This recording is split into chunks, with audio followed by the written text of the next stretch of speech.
Greetings, everyone. My name is Joseph Zenin, and I'll be your guide through the Backrooms. Today, we'll be looking at Entity 9, Facelings. Habitats. Majority. Most commonly level 1, 2, and 3. Description. Facelings are a general term for faceless people that roam the Backrooms. There are multiple types, each with varying levels of hostility. They are one of the most populous entities in the Backrooms, and likely one of the first entities you will encounter. The most common two forms are adult facelings and child facelings, although more have since been discovered. Adult facelings are friendly and do not act with hostility, unless provoked. They typically have the appearance of standard adult humans, with smooth skin replacing the entire face. They can appear as male, female, and can also appear completely androgynous. Child facelings are mischievous and hostile. They often appear in groups of 2 to 3 and will torment and attempt to kill survivors they encounter. They are almost always female and brandish small, sharp objects. These typically are small pieces of sharp metal or small knives. However, seeing one is not always an attempt on your life. They will sometimes just attempt to scare survivors or pull pranks on them. Other faceling types. Due to the number of faceling types, there will be no behavior or biology section, as these both vary significantly. Pink dress facelings. Not much is known about pink dress facelings, other than seeing one is almost always a death sentence. Avoid at all cost. Old man facelings. These facelings can be seen hunched over, sometimes with tools for mobility, such as a cane. They have wrinkles spread throughout their smooth face that indicates age, and some have gray hair. They are slow and harmless, and should not be seen as a threat. Sometimes, an old faceling will approach a wanderer, attempting to take their hand gently and look at their face. This seems to make them happy if they are allowed, though no harm is done by simply ignoring them. Polygonal Facelinks. Similar to an adult faceling, but with a polygonal-like body. They have the texture of plastic. They emanate a sound similar to static. Polygonal facelings are the result of a faceling that no-clips. Nude facelings. As the name implies, these facelings lack clothing. They have no genitals, breasts, or nipples.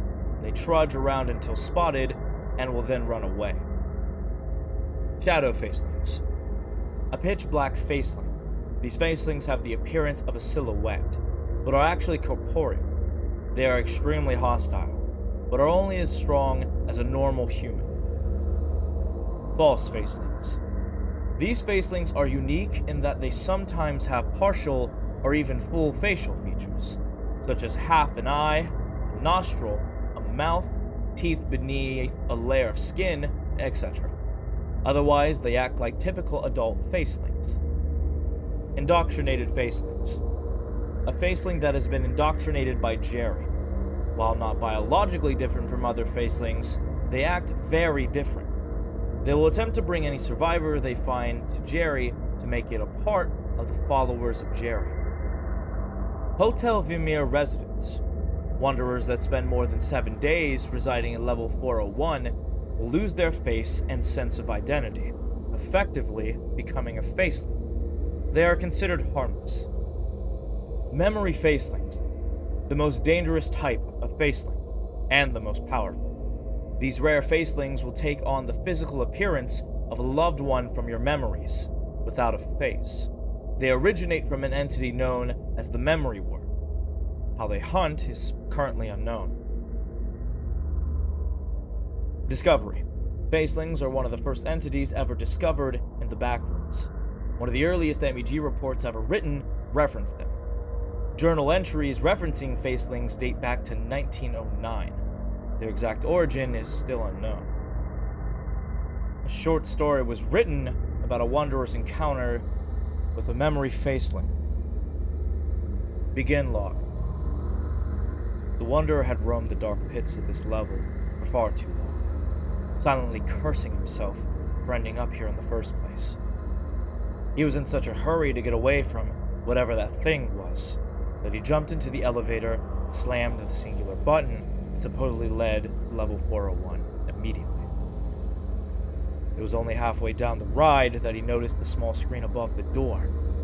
"I'm different," emblazoned on its glowing green. It didn't matter how much he pried at the door. He'd already selected a level. He wasn't exactly sure where he was at that moment. The elevator simply dumped him into a dark and cramped tunnel. He could make wild guesses at it until he died of dehydration, but it seemed like a better use of his time to look for an exit. Any exit. To get to some safer ground. He strained his eyes into the darkness and spotted a shape further down the tunnel. It was facing away from him, and it looked like another human. Another wanderer, if he was lucky. But he'd read more than enough about entities that masquerade as humans to lure in prey. He considered turning around and running in the other direction. But then again, he could trust. He could trust.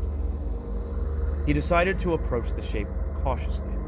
As he walked towards it, he silently pulled the knife from his pocket and held it in his hands.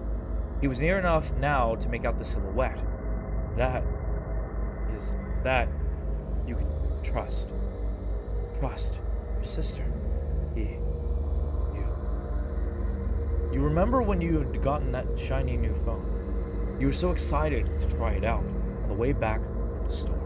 You were so eager that you pulled it out of its box while we were walking over that bridge near the house, just to hold it in your hand. You're holding it in your hand.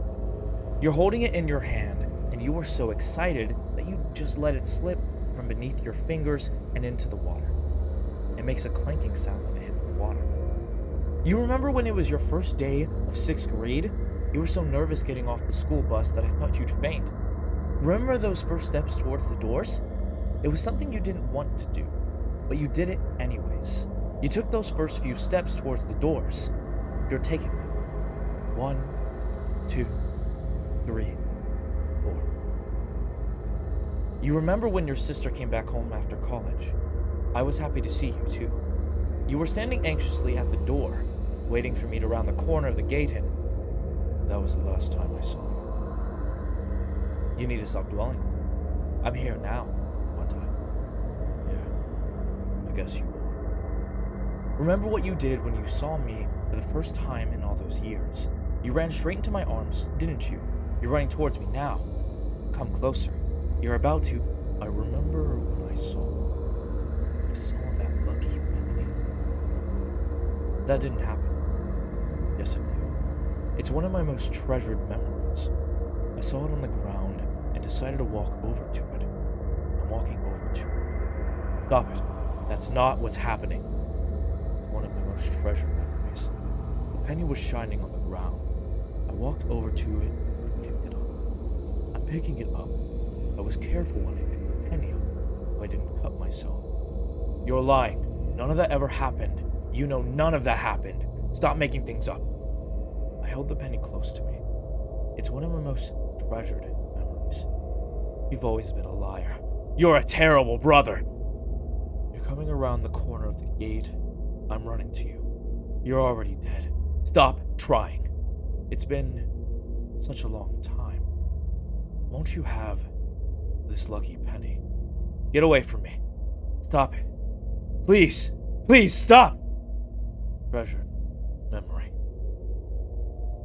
The wanderer pulls his knife from the chest of the faceless creature as he slumped on the ground. He looked around at his surroundings, but the familiar childhood visions had already melted away into the dark, wet concrete. He knew that it would be best for him to keep walking, but all the energy he had long since been drained. As he lay down on the ground and succumbed to his exhaustion, a strange thought entered his mind. He couldn't remember his sister's face. That does it for today. Thank you so much for listening, and safe travels, Wanderers. Goodbye.